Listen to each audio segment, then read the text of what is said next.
True Crime Island, another true crime podcast bringing you true crime from around the world.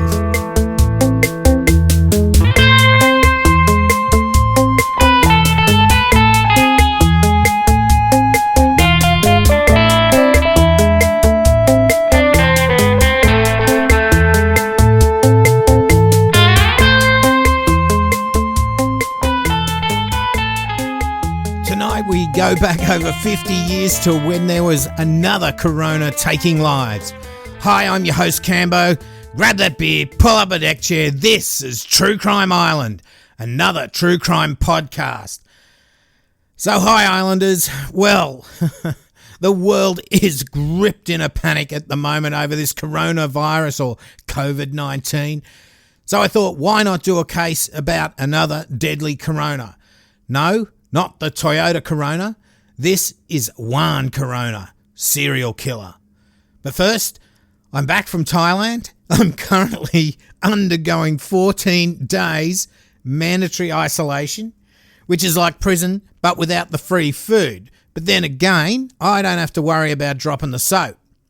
But first up, thanks to everybody, we've passed the first YouTube milestone of 500 subs. And I will do this episode on video as well. They tend to be a little bit different. It's not just the audio stripped out of the video. So check it out if you like. And of course, get that subscriber count up if we can. Now, I've also got some great location shots from my recent travels. So that'll look good.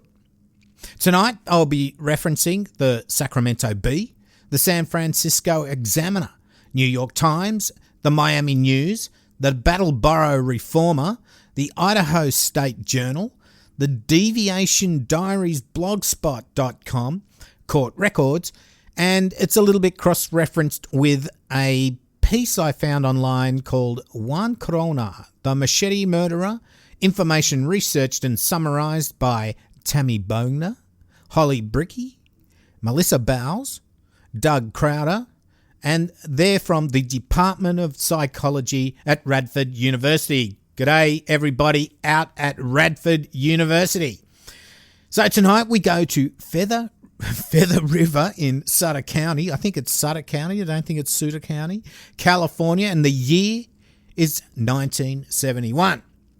Anyway, we've got Juan Vallejo Corona, born February the 7th, 1934, at Ortland, Jalisco, Mexico.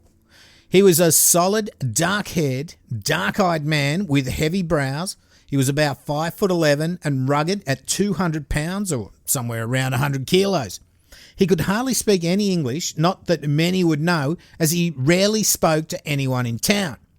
He went to church, and the Reverend Joseph Bishop, what a name for a reverend, he said that Juan was a good man.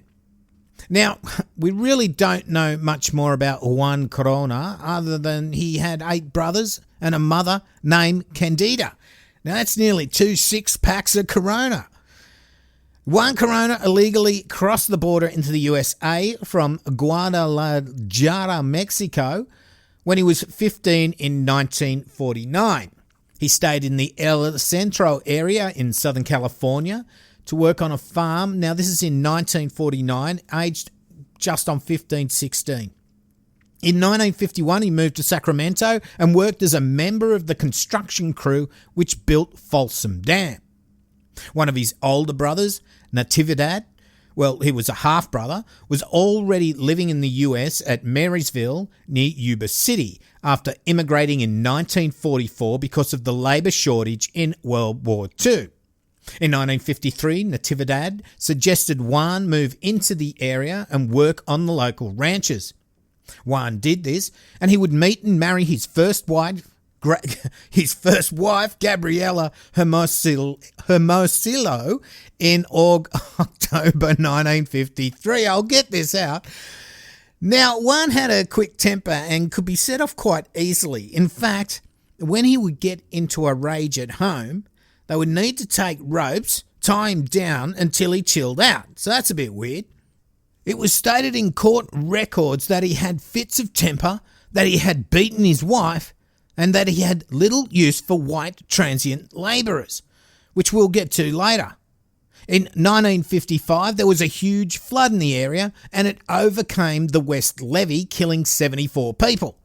Now, this traumatised Juan Corona, and from what I can see, he was schizophrenic, and after the floods, he would go on about how everyone had died during the flooding, and he was also reading from the Bible and writing things down all the time.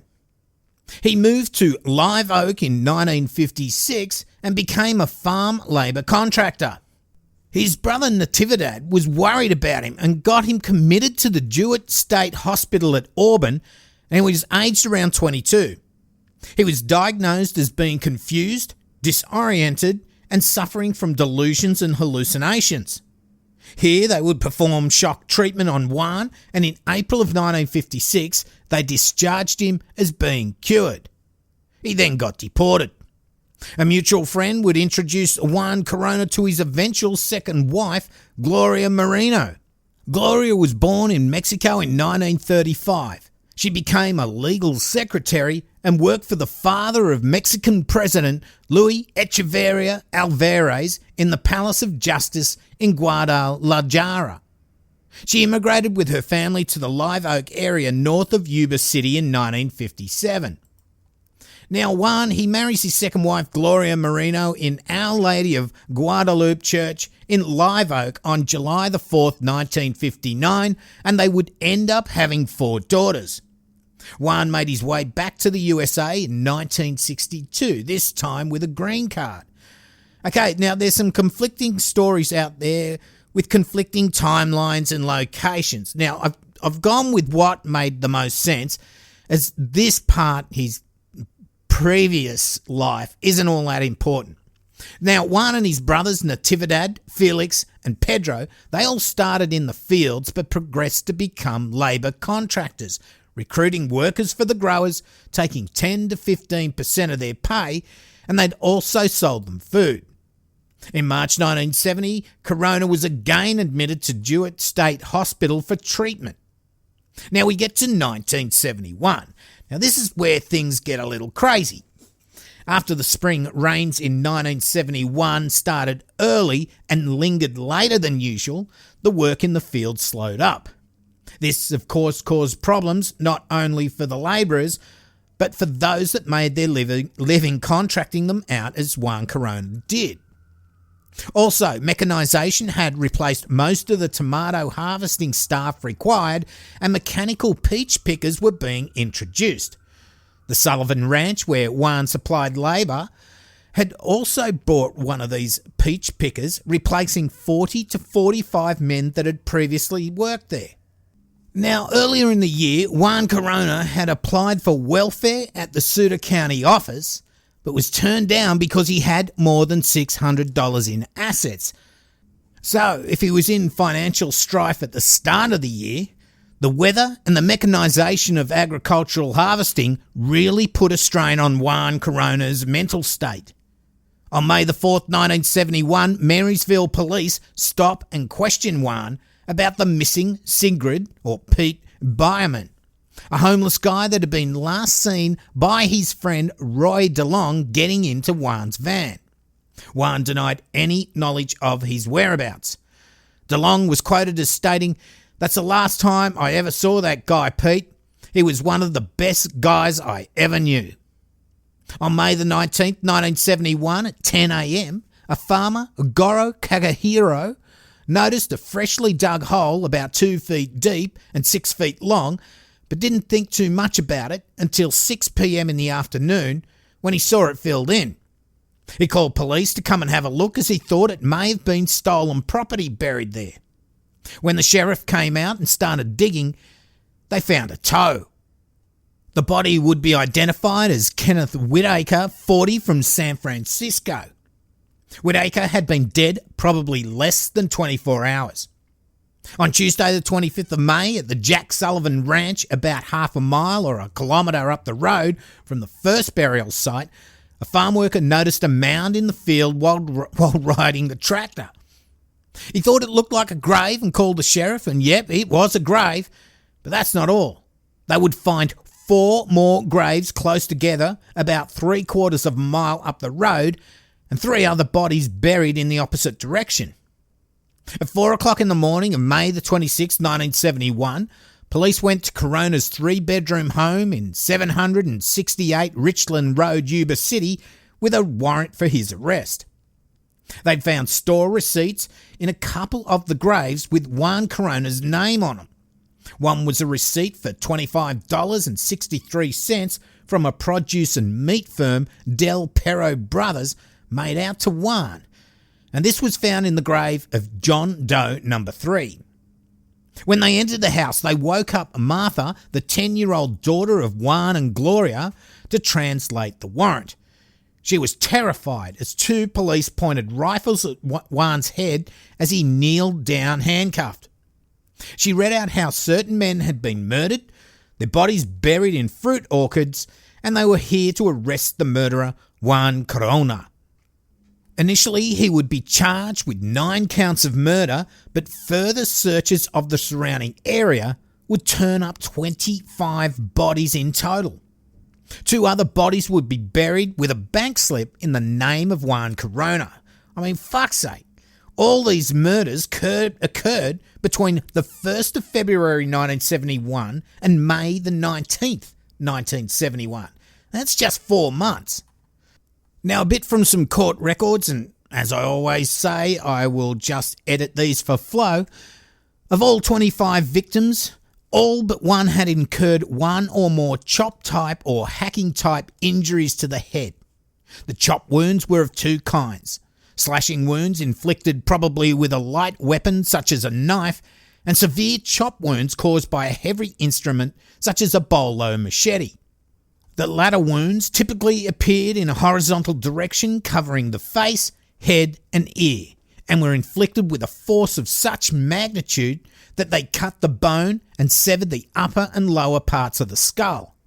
The other common pattern was the infliction of stab wounds in the upper left-hand chest of the victims by using a cutting instrument which penetrated the heart or lung and severed the aorta, leading from the heart to the lungs.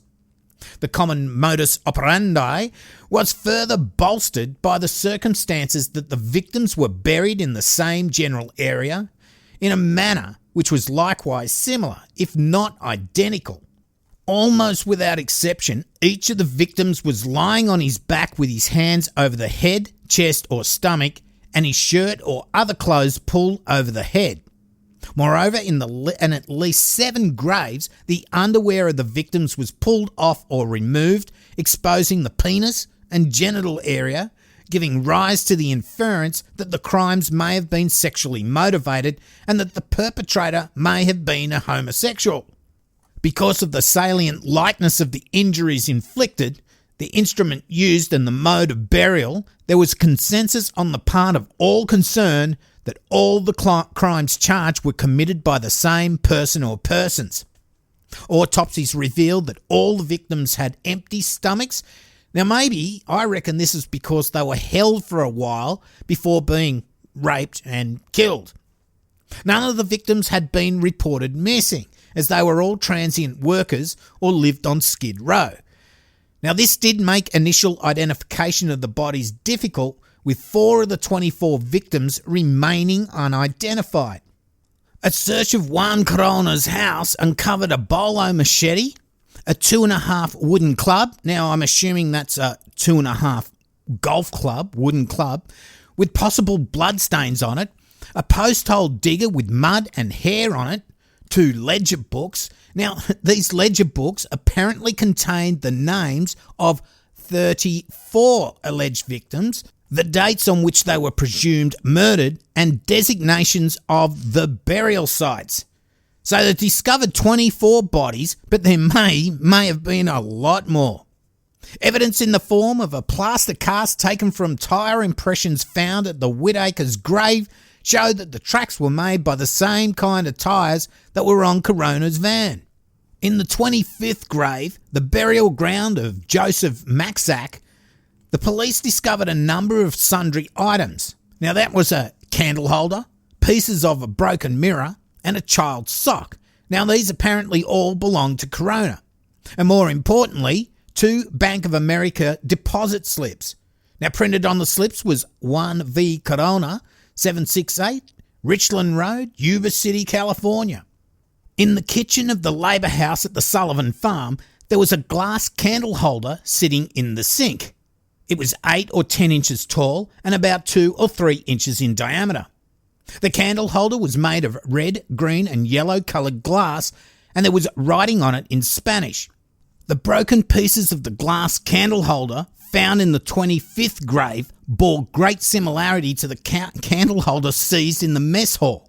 The colours, the design and the Spanish inscription of the broken glass all indicated unquestionable resemblance to the candle holder found during the search of the mess hall. In the corner of the mess hall was a locked metal desk. In the lower left-hand drawer was a 9mm Browning automatic pistol in a case. The gun, which had been purchased by Corona in 1967, was loaded, cocked, and had 1 round in the chamber and 3 in the clip, and the safety was off.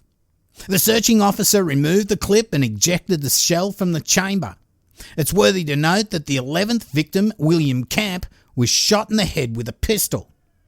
Chemical analysis of the bullet in the head of that victim indicated that it had been manufactured by Remington, that it could have come from the same batch of bullets that were found in Juan Corona's desk, and that it matched bullets fired from Corona's gun in several respects.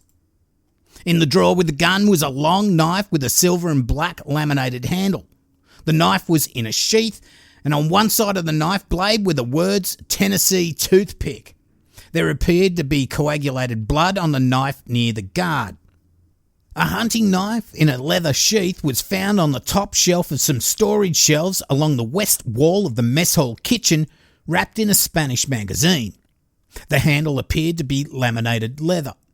The knife was lying between the pages of a magazine and could not be seen from the floor. Hanging on a nail in the kitchen were several receipts, including receipts from the Del Perro Brothers market made out to Juan Corona and signed at the bottom, Juan Corona. A subsequent search of the mess hall additionally produced a universal brand V6 ink pen that wrote in 6 different colours. 5 of these coloured inks would be found in his death ledger, but we'll get onto that later. The additional circumstances shedding light on Corona's contact with the victims and his involvement in the crimes are as follows. Brian Shannon, another labour contractor in the Marysville area, testified that on May 3 or 4, 1971, he met John Henry Jackson, victim 21, who was looking for a job. Before they could come to any arrangement, Corona came by. After a short discussion, Jackson was hired by Corona, who drove him away in his pickup truck. This was the last time Shannon saw Jackson alive. A similar occurrence took place on May the 12th, 1971. On that occasion, Shannon was talking to Smallwood, Riley and Allen. They were victims 15, 16 and 17 in Lower Marysville. Corona drove up in a pickup truck and asked Smallwood, Allen and Riley if they wanted to work for him. They accepted the job offered by Corona and all left in his truck. Shannon never saw any of the 3 men again. On April the 10th, 1971, about 3:30 or 4 p.m, James Purvis, a farm labourer, was walking on the road between Yuba City and Marysville. Juan drove alongside the road and asked Purvis if he wanted to work for him for a couple of hours. Purvis refused and Juan drove away after some hesitation. Now this is April 10. Now evidence would be introduced at his trial showing that Juan in fact did not start providing labourers for thinning until about May the 6th. Jose Ramiro Raya testified that on the evening of February 24, 1970, he was approached by Juan near the Guadalajara Cafe. Raya was with one Nick Ramirez. Juan asked the 2 men if they wanted to do some pruning work on the Sullivan Ranch the next day. On answering that they did not know where the Sullivan Ranch was, Juan volunteered to take the 2 men to the ranch in his pickup truck at that late hour. The thing is, Juan Corona offered Raya and Ramirez the pruning job on the Sullivan Ranch, but he was neither contracting nor working at the ranch and in fact had not had a contract for pruning since the winter of 1968 to 69. Corona's activity around the grave sites were further described by 2 eyewitnesses, Jacob Compton, and Ernesto Garcia. Compton was an engineer for the California Department of Water Resources, working on the Sullivan Ranch from April through to June 1971. On April 28 or 29, Compton saw a light-coloured van in the area. The van showed up twice on the same day. At mid-morning, he saw the van come out of the brush into the bend of the river somewhat to the west of gravesite 21. In the afternoon, Compton saw the van travelling along the road in the same area. Garcia testified that in April 1971 he was operating a tractor with a chisel in the South River bottom prune orchard. Corona was working on the ranch that day, cutting trees near the camp. Corona approached Garcia and asked him how deep the chisel would go. Garcia told Corona the chisel went about 3 feet deep. Juan Corona put his hands next to the chisel and marked the dirt line, which showed how deep of the chisel had penetrated the ground. There was also the testimony of Miss Beatrice Valdez, Juan Corona's neighbour in Yuba City. Mrs. Valdez worked in a yard almost every evening during January and February 1971. She observed him driving past almost every evening somewhere between 6:45 and 7 p.m. and returning within 2 to 2.5 hours.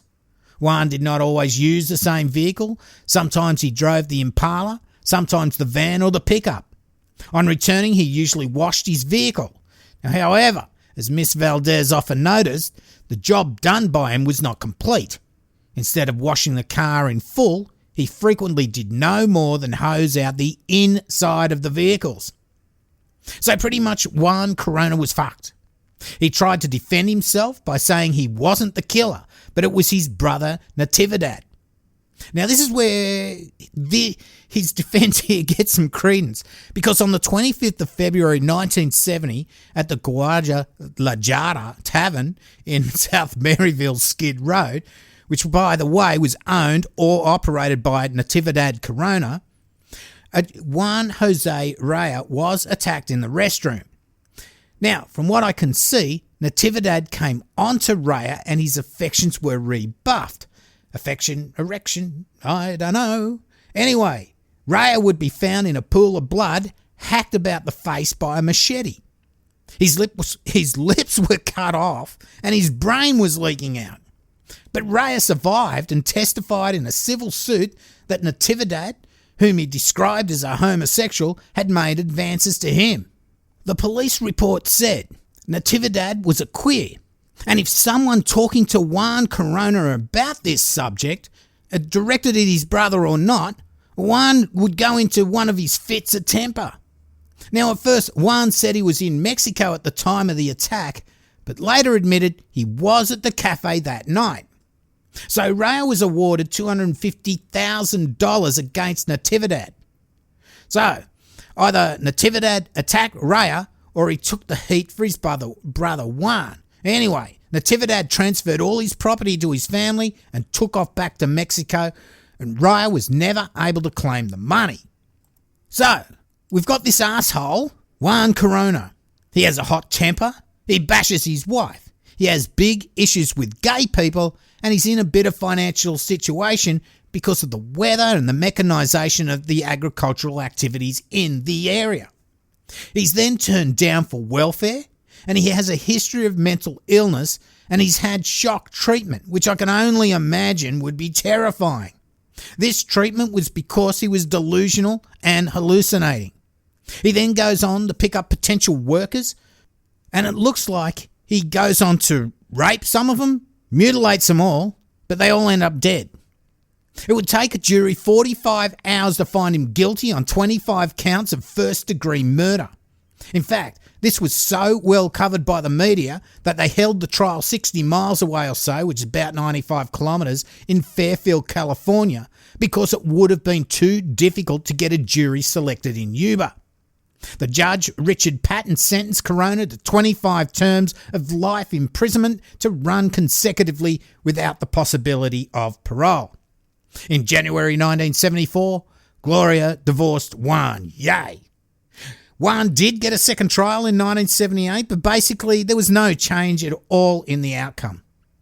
Corona died on March the 4th, 2019, aged 85, so last year. He'd been denied parole several times. Well, Islanders, why the fuck Juan decided to go all homicidal on his workers, I really can't say, other than that he was suffering from delusions and he was under a lot of stress at the time. I think he was also battling his whole life over his sexuality. The fact that it looked like he raped most, if not all of his victims, we don't really know. They were all male, yet got so upset when anyone mentioned his brother was gay. Now this looks like he wanted to take all that sexual identity anxiety and hate out on others. He was done for 25 murders, but because of the transient nature or the fact that his victims were from Skid Row, there may be many, many more. And of course there are theories that he did murder many more people. 4 of the victims are still John Doe's, so Juan Vallejo Corona was in the end just fucking scum. And he did at least get on that karma bus to Boomfuckalunga. He preyed on the most vulnerable, taking out his anxieties on them in the most horrific way, but at least this time the justice system sorted him out. And let's hope he burns in hell. So, I'll read out the names of those he brutally murdered. There's John Joseph Haluka, 52. Sigurd E. Pete Byerman, 62. There's John Doe, the 4th victim found. John Doe, the 7th victim found. There's William Emery Camp, 62. Now, he was the one who was shot in the head with a 9mm. There's Clarence Hocking, 53. There's John Doe, the 10th victim found. John Doe, the 12th victim found. There's Albert Leon, or Scratchy Hayes, 58. Warren Jeremy Kelly, 62. John Henry Jackson, 64. Joseph J. Maxzak, 54. Mark Beverly Shields, 56. Donald Dale, or Red Smith, 60. James Wiley Howard, 64. Sam Bonafide, also known as Joe Carivo, he was 55. Edward Martin Cupp, 43. Charles Levy Fleming, 67. Jonah Raggio Smallwood, 56. Albert J.T. Riley, 45. There's Lloyd Wallace Wenzel, 60. Paul Buell Allen, 59. Raymond Rand Muchachi, 47. Kenneth Edward Whitaker, 40. Melford Everett Sample, 59. That's a lot of names. That's a lot of people he killed. And like I said, they reckon he did at least 9 more. What do you reckon, Islanders? Crazy that all of a sudden this guy starts killing people. He probably got such a kill streak because none of the victims were reported missing, being vagrants or transient workers or whatever. If it had been schoolgirls, then he would have been shut down a lot faster. So I hope that filled in some time for those in isolation, just like me, and it looks like there are a few of us at the moment. Look out for the video version of this on YouTube. Plus, I'll redo a few of my older episodes on there as well. Now we get to Patreon. A big shout out to all the past and present patrons in the island. There's also some new ones. There's Kelly Owen. Thanks so much, Kelly. Scully Clawbow. Thanks, Scully. There's David Smith. G'day, Dave. We had a chat the other day. Now, I don't know if I've said these, but there's Tom Sheridan as well. Thanks, Tom. Anne Marie Wallace. Timothy Granger and Kat. Thank you so much. As you know, True Crime Island is totally listener supported, so you won't hear ads, just occasional promos for podcasts I think you should check out. We got one today. To become a patron, go to patreon.com/True Crime Island, and for as little as $1 a month, you too can help support the island. I will be emailing reward qualifiers this week for this month, a little bit late, so look out for the email if you qualify for a reward. Now, if you'd like to buy me a beer via PayPal, you can do that as well. Then you go to donate.truecrimeisland.com and cheers, as Julie Banks did last week. Thanks, Julie. I had a big bottle of beer.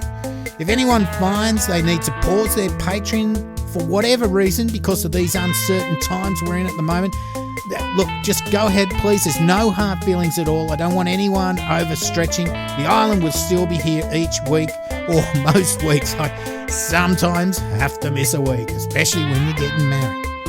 I have merch at truecrimeisland.threadless.com. Thanks for those who bought stuff. And don't forget, if there's any issue with any of the merch, let them know. They will sort you out. And also let me know if you've got any printing problems or whatever. They've replaced a couple of my shirts. They do it straight away. But you need to get it in within a couple of months of getting the issue. You can also support the show by rating and reviewing, also by sharing it with your friends and family. That'd be lovely. Use the hashtag Boomfuckalunga in your social media if you like. All the links, including social media, are on my website, truecrimeisland.com.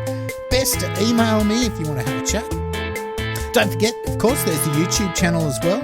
Now, today I will be running a promo for my besties, buddies in Melbourne, Barney and Tara from Bloody Murder. They've just launched on a new platform. So listen in at the end. I haven't even listened to it yet, so I hope it's okay. Okay, that's about it. I've been your host, Cambo. You've been listening to True Crime Island, and as I always say, don't forget to delete your browser history. Good night. Boomfuckalunga.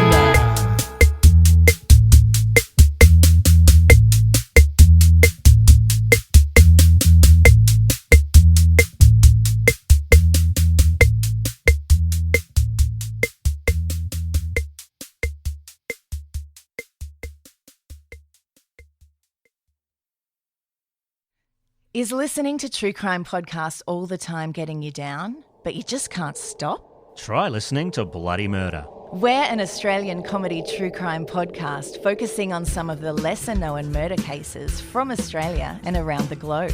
We use black comedy as a means to tell horrifying true crime stories. But our humour is respectful and never at the expense of victims or their loved ones. Our episodes cover everything from Australian gangland figures like Chopper Read, to black widows and women who kill, disputes between neighbours that turn to murder, identity theft killings, bushrangers, and serial killers you won't have heard covered elsewhere.